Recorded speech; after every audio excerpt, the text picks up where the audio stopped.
Mandag morgen kl. 8.47 blev Sydøstjyllands Brandvæsen station Horsens kaldt til bygningsbrand ved Frederiksgade i Horsens.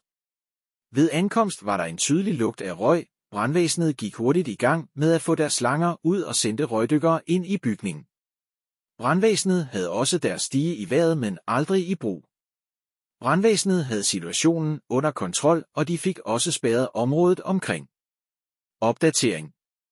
Sydøstjyllands Brandvæsen udtaler sig på det sociale medie X, at der har været ild i et køkken, som havde spredt sig til taget. Sydøstjyllands Brandvæsen var til stede med 9 mand og 4 køretøjer.